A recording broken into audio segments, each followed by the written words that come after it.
fires in every direction, which means a lot of wildfire trucks in every direction, which means a lot of things to tow. So we are heading out. This one, it's only a 2500 Dodge, I think, so we're gonna take the rollback instead of the Zacklift. And luckily this one sounds like it's at fire camp, not out in the woods in front of a fire, so not too big a deal, but it still needs to get to the shop to get fixed so that it can get back out to work fighting fire.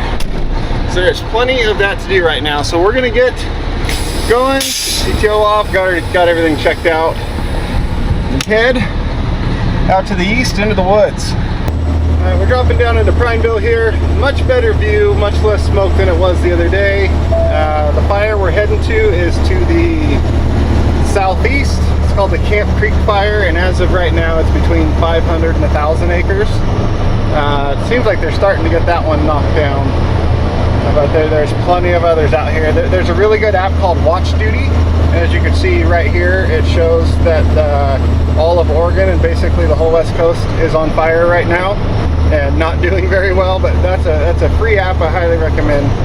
I use it quite a bit for all the fire stuff around here, and this summer it has gotten a lot of use. There are just fires everywhere, and I'm not thrilled about it. Okay, we're on Highway 380, dropping down to the canyon right here that is the true Central Oregon. Bend and Redmond and all that gets called Central Oregon, but this out here is actually the center of Oregon.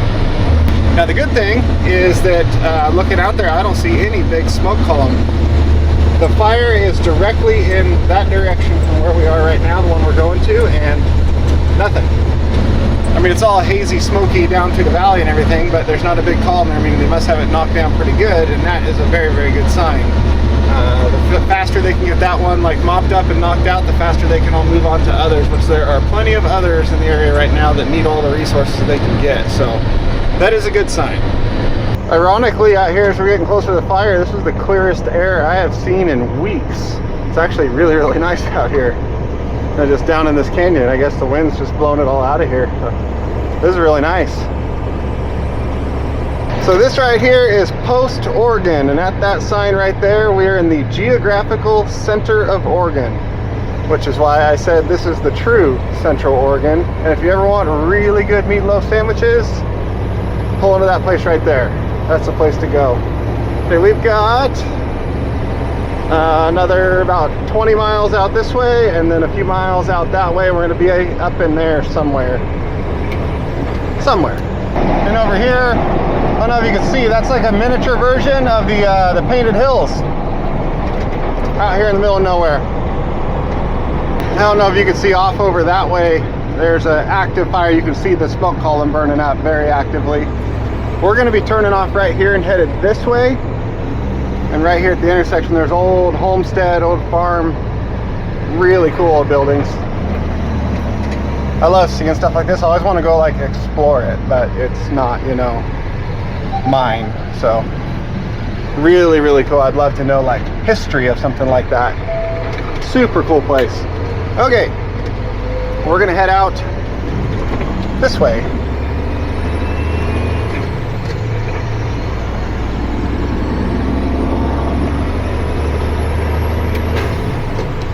Look at all the crickets, or yeah, the crickets down there. Look at them all. The front of this truck's gonna be covered in them.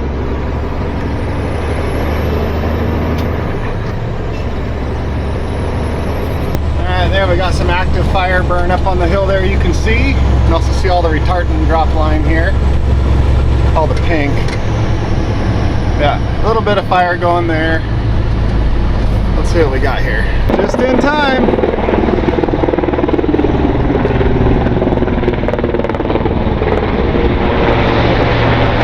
I think he's gonna go hit that spot right there.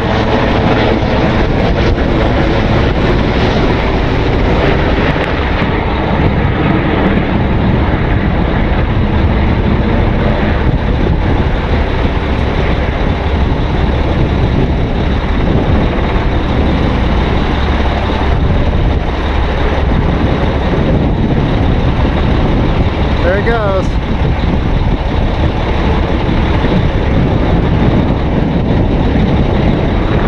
Oh, the wind blew it just to the side. but that is out in front of it, so it'll stop it from progressing. So not a failed drop at all. Okay, they said about a mile farther up the road, here's the staging area where the truck we're supposed to be getting is sitting. So we're gonna head up the old gravel pit, see if it's there. This is a skidgen. It's a log skidder turned into a fire engine. Now it's gonna be kind of hard to see in the camera, but right up in there on the ridge, there's two dozers coming down, building a dozer line down the edge just outside of that fire retardant. The fire retardant stops the fire from progressing, and that dozer line is just to reinforce it so it can't burn through. 3:30, we're on scene. Let's go find someone who knows what we're doing.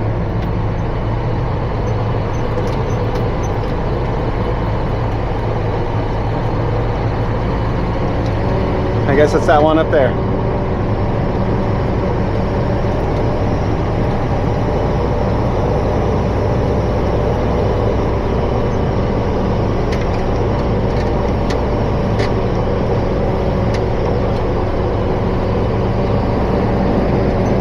There's a bunch of their waters and snacks and breakfast, boxes of DEF fluid.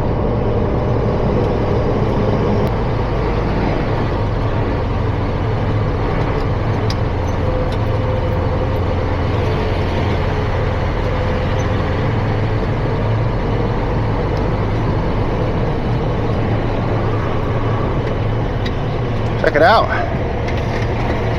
Mini fire truck.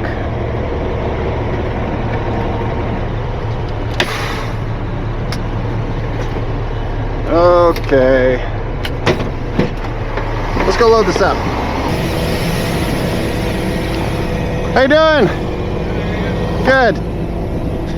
Does it run at all or is it totally dead? It's dead. Okay. I can winch it on from here then? Yeah, we were able to get it in neutral earlier, but okay. We'll see if it'll let us. Yeah. Today.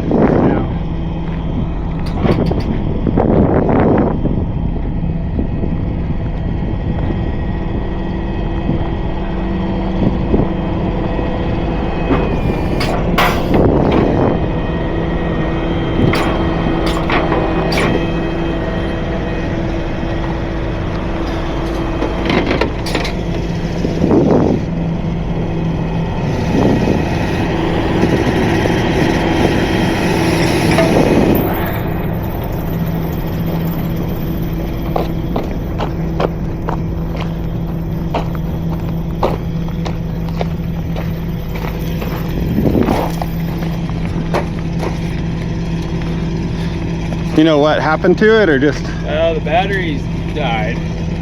So then we jumped it. Well, tried to jump it, but it wouldn't start. But now the key is stuck in the ignition. But like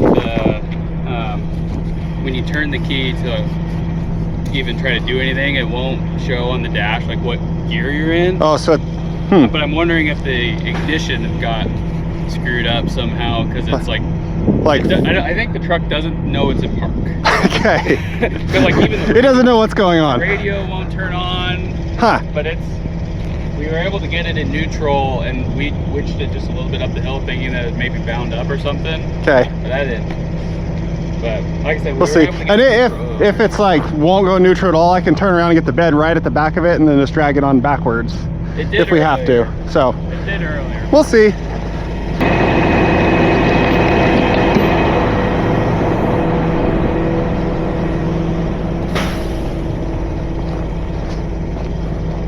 Very confused. What year is this truck? I believe this one's a 17. 17, so. I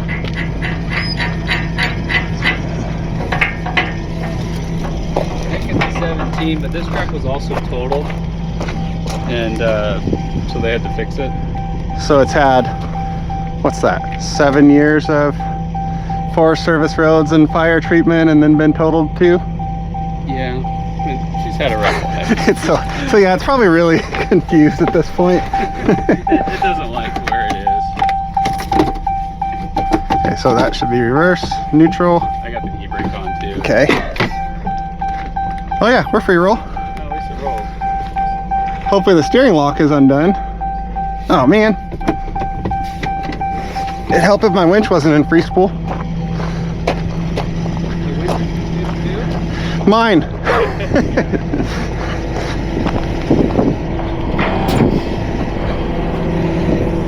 Okay. I'm just glad it decided to do this here And not up there? Yeah. This is about the perfect place for it to happen. Yeah, when it does it up there, it usually gets back hooked to the end of a dozer. I played that game. Okay.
That'll do.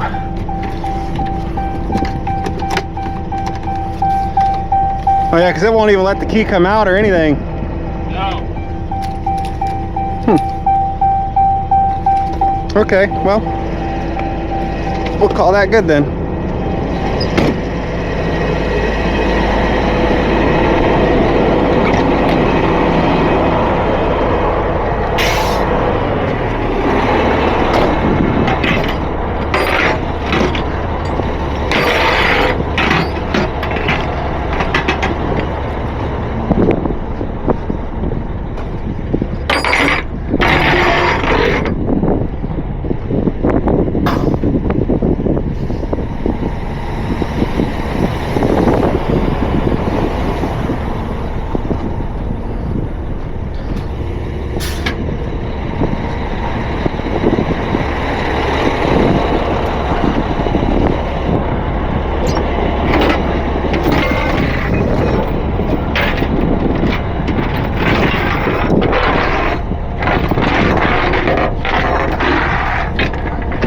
Yep, just like mine.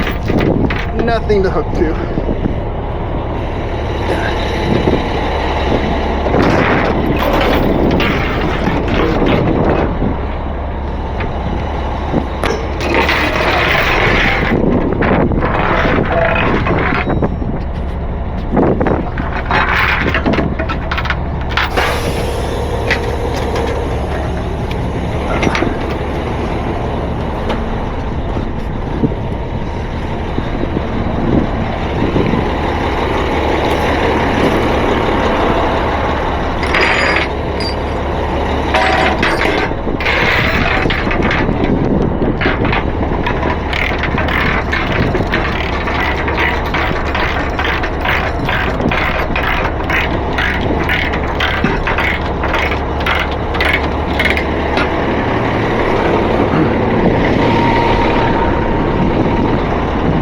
So I'm gonna not hook up the other front one yet. I'm gonna tighten down the back first, because if I hook up the other front one, tighten it down, all I'm gonna do is pull this thing forward and loosen up the one I just tightened. So God, these trucks are horrible. This is a coil spring one. They've got literally like nothing left to, so we'll have to go across so that it misses the brake caliper. So by putting at least one of the rear ones on, when I put the other front one on, it won't pull forward and just loosen up the one I already did. So.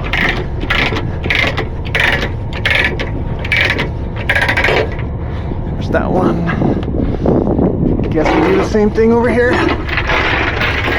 The axle tube gets smaller on the outside. And then I'm gonna go under just because of the way that it is.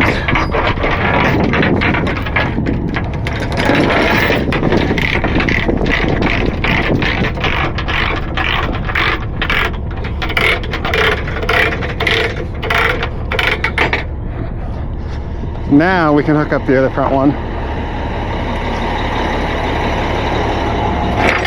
So you see, if I started pulling on this, it's just going to pull that loose without anything to hold the back of it.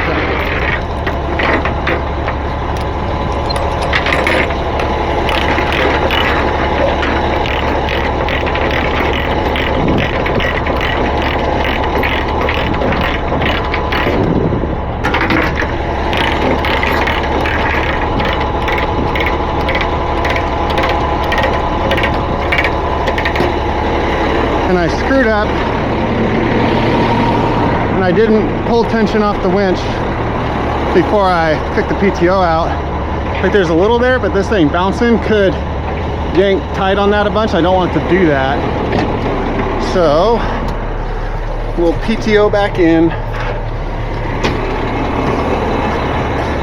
and we'll head back here, winch out and watch our drum up there. Hang on, take it all the way, just enough where it can't bounce into it. Okay, we have got all 4 chains, binders. Guess this could come back up a little bit. We got the wheel grids on for now. Yeah. Back up, go out. There's that helicopter again. Let's roll and check out some more fire stuff.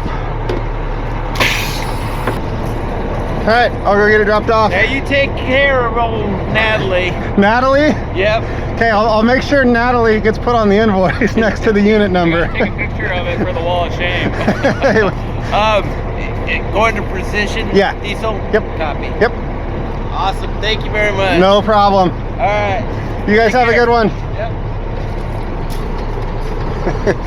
Natalie. Okay.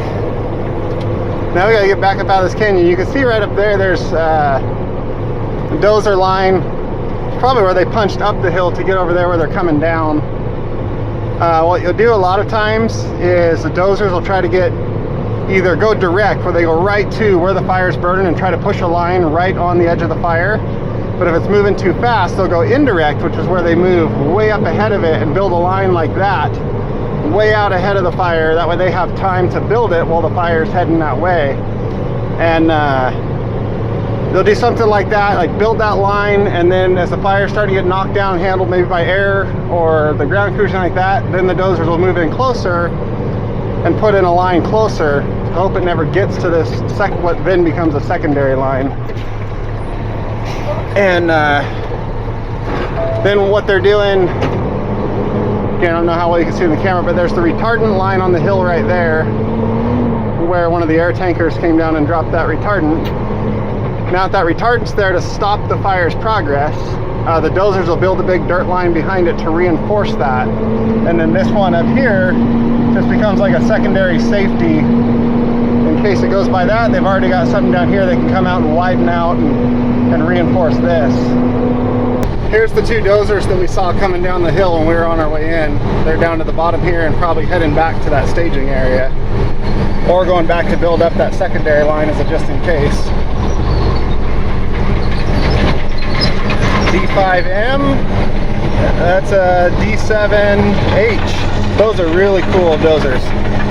Those things have put in some work over the years. You can see there's the line they put right on the back side of the retardant. Looks like 2 cats wide, maybe 3 cats wide, all the way down. Now the fire is stopped on this little knoll right here. It didn't make it back to this one. So if they get it completely put out here, what they'll probably do in the mop-up phase is those dozers will go back out, and where the black stops from the fire, they'll build a line right there. That way it is dead and can't move out anymore.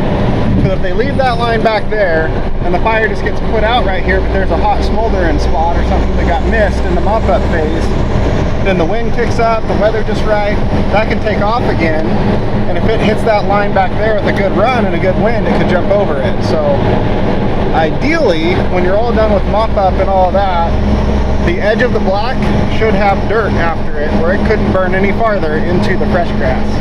So that's going around all of the burn spots, either by hand or with dozers, and cutting an actual break in there. Now granted, that all very much depends on the size of the fire and the terrain it's in and the conditions and all that stuff. Sometimes that's just not possible, but that's always the ideal.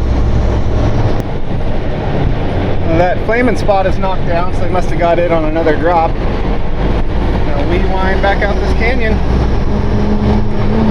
And as you're typing, oh come on Casey, what do you know about fires? Well, you see the contract water trucks and the contract dozers there.